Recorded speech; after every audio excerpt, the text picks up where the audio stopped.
কেমন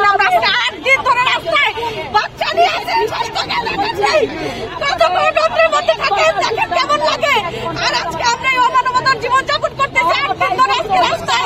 আমাদেরকে কেউ দেখানোর কোনো মন্ত্রণালয় থেকে কোনো আশ্বাস পানি দেওয়া হচ্ছে না। তারা আমাদের 5 জন প্রতিনিধি এই যা করার মধ্যে 8 দিনের মধ্যে করেছে। 5 জন প্রতিনিধি ডেকে নিয়ে গিয়েছে, ডেকে নিয়ে তাদেরকে বলেছে যে আমরা পূর্বেও যেভাবে আশ্বাস দিয়েছিলাম তোমরা বাদ যাবে না। বিধানরঞ্জন স্যার রায় ওনার প্রতি আমার শ্রদ্ধা, উনি এইটুকু কথা বলেছে যে এখনো বাদ যাবে না। তো আশ্বাস দিয়ে কি হবে? আমার পেটে ক্ষুধা, আমি এখন খাবো, আমি 8 দিন পরে খেলে কি আমার জীবন বাঁচবে? আমার এখন ক্ষুধা, আমার এখন খেতে হবে। বলে তারা বলতেছে আমরা এটা দেখবো, আমরা এটা দেখবো, তোমাদের সাথে অবিচার হচ্ছে। আমি বিধানরঞ্জন স্যার তোমাদেরকে বলেছিলাম 14 নভেম্বর আমরা যখন মানববন্ধন করি তখন ওইভাবে রাজপথে ছিলাম, উনি আমাদের বলেছে তোমরা রাজপথে থেকো না, তোমরা শিক্ষক, তোমাদের মান মর্যাদা উঁচুতে, তোমরা রাস্তায় মানে আমরা রাস্তায়, তোমরা আমাদের পরিবারের অংশ। এই সুন্দর বাণী শুনে আমরা আশ্বস্ত হয়ে চলে গিয়েছিলাম। তখন আমাদের এই রায় হয়নি। আমরা তখন কি করেছি যে না, যেহেতু এত বড় একটা কথা বলেছে অবশ্যই এটার কোনো সুফল আসবে।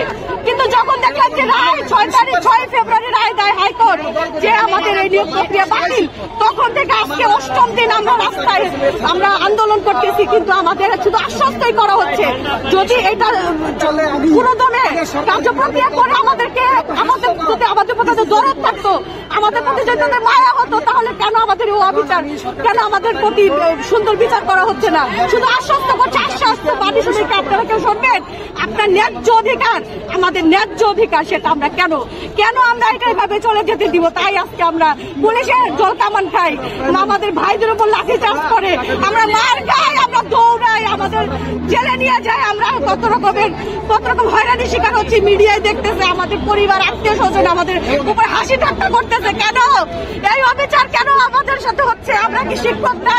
আমরা তো পড়াশোনা করে সুন্দরভাবে আমরা আজকে টিকেছি। আমাদের সরকারই আমাদের সুপারিশপ্রাপ্ত করেছে।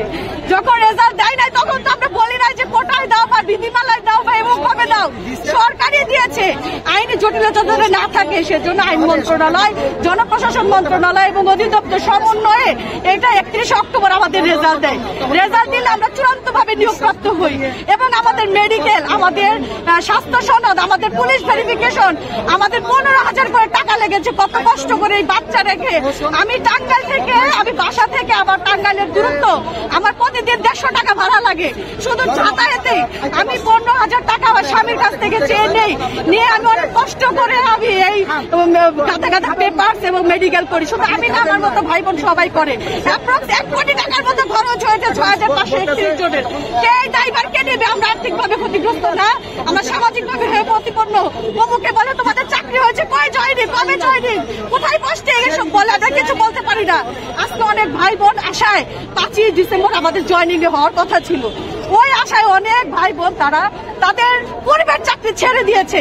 আজকে তারা অমানব জীবনযাপন করতেছে, মানবতার জীবনযাপন করতেছে, তাদের কাছে টাকা দেয়। তারা আজকে কেন রাস্তায় আমাদের এত অসম্মান করার পরেও আমরা কেন পুলিশের ধাকেও আমরা আজকে এখানে আজকে আপনারা বোঝেন না। সরকার আমাদের প্রতি কেন মায়া করতেছে না? আমরা তো শিক্ষক, আমাদের তো অধিকার আদায়ের জন্য আমরা আসছি, আমাদের কেন আজকে এত লাঞ্ছনা করছে? এটা আমি মেনে নিতে পারতেছি না। আমার বাচ্চারই আমি এত কষ্ট করতে পারতেছি না।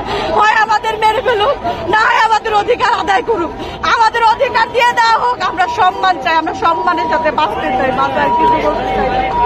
আমরা সব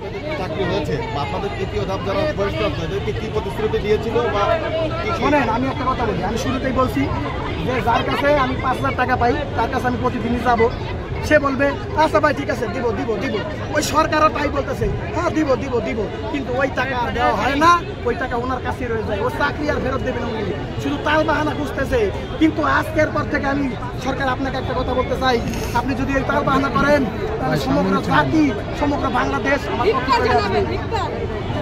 সমগ্র জাতি আপনাকে ধিক্কার দিবে। এই কথা আপনি বিদেশে যখন শুনবেন আমার কথা মনে পড়বে।